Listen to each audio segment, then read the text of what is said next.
I'm talking specifically about marketing tasks. I'm not talking about networking. There's a confusion out there between social media marketing and social media networking. Networking is things that you might do on Facebook or LinkedIn, where you're connecting with people, like on Twitter, where you're building followers and doing these sort of networking things. What I'm talking about here specifically is social media marketing, and in specific, I'm talking about increasing the visibility of your content and distributing that content through social channels, which basically affects the ultimate visibility and ultimately the ranking for your individual pieces of content and your web presence as a whole. And we've arrived at this conclusion through much testing over the past 4 years. We actually built a piece of software centered around this that's now, what is it, Tom, about 4 years in development? Yeah, about that from start to finish, sure. Yep, and there's over 1 million lines of code in this thing. So we've been testing this. We've been seeing very positive results. And what I'm showing you here is basically a breakdown of how social media marketing works in respect to how I'm talking about it for tonight. Basically, everybody has a central hub or a main website where they're trying to drive traffic. And attached to that, of course, is your sales funnel process, which may be an opt-in sequence, something that drives people ultimately to a sale. Of course, we have two equations. We have search engine ranking and visibility, and we also have social network exposure, which can both drive traffic to your hub. One of the things that we discovered, especially with the boom of social media here recently, and social media has been around for a long time. Ever since the internet was, even way back, my high school days back in the 80s, we were doing chatting back and forth over the modems and setting up bulletin board systems and doing all that. So social media has been around for a long time, but only recently has it become popular enough where the masses, where broad general audiences and niche specific audiences are engaging and making product decisions and deciding what to do, where to go.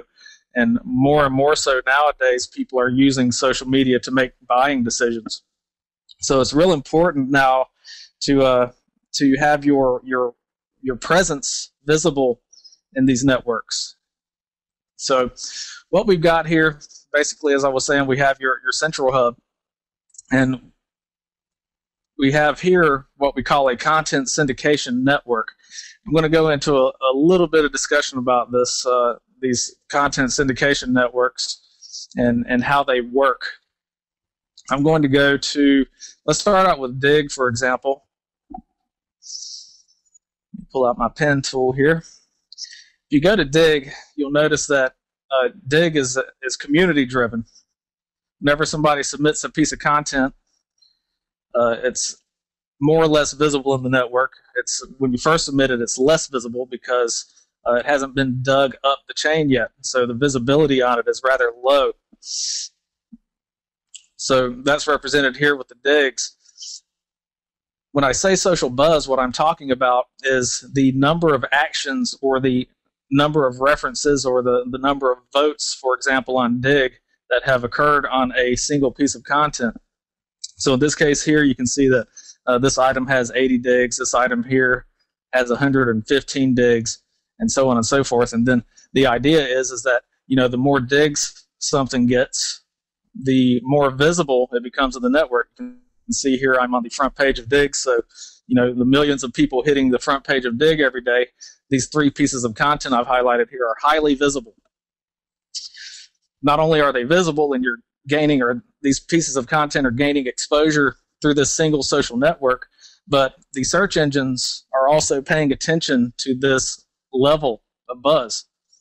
So you can see here we've got 80 and 115. The search engines are paying attention to this. And this is going over and beyond, and it's outside of the realm of link building, which a lot of you may be familiar with, building inbound links to your website.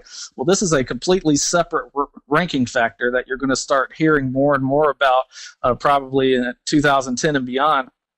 And we have tests that validate this. We've tested it again and again thousands of times. And social buzz, or the increase of social buzz, has a direct tie in how visible you are in the search engine results pages. So let me move back here now to the chart.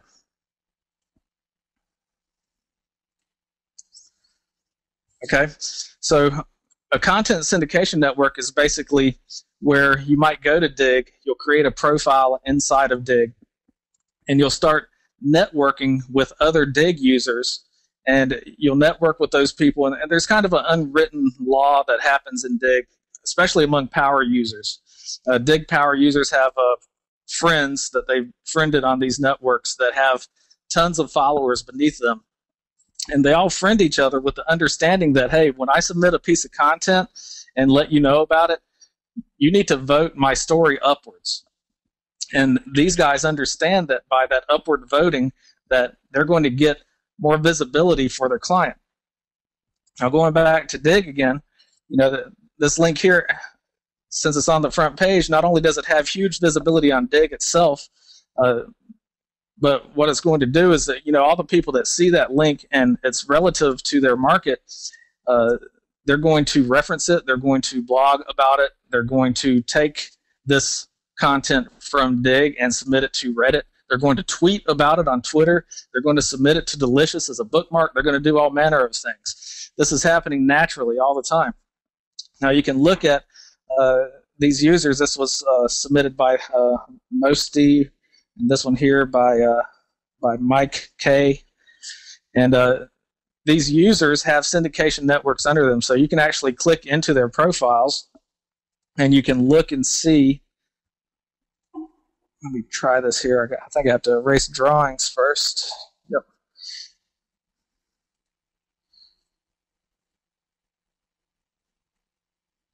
I think my computer froze up a little bit on that one. But anyway, you can click on these names, and you can go in and look and see who their friends are. And then you can also follow that chain back, and you can start to see that they have a huge organization of people that support and bring up the content. And that's basically what a content syndication network is. Can you still hear me, Mark? Yeah, pretty fine. Okay, I'm just making sure because sometimes things get wacky with the internet connection. I wasn't able to click on something. And the same kind of thing here is happening on Delicious, for example. You can see here these counts. We have 2 here and 47 here. And some of the networks kind of mix it up a little bit. But you can see that these are the number of people who have saved this bookmark. And again, that's social buzz. This goes beyond, you may have heard about bookmarking, where you go out and you bookmark your content across 20 or 30 different bookmarking networks. That's not what I'm talking about here. What I'm talking about here is increasing the visibility of your content by having numbers of people bookmark that piece of content and share it, or submit it to Dig and dig it, and all manner of things like that. So that's social buzz in a nutshell. Do you have any questions about that, Mark? Am I making that pretty clear? Yeah, I think it's pretty clear. I have one quick question about Dig. That page you were showing, that's the front page right now? Yes. So I would think that to be on the front page, you need a lot more digs than that. So I'm just curious how they wind up. Yeah, Dig has a very complex algorithm. Not only is it based on the number of digs you get, but it's based on the type of friends that you have, and among other things that they won't divulge, of course.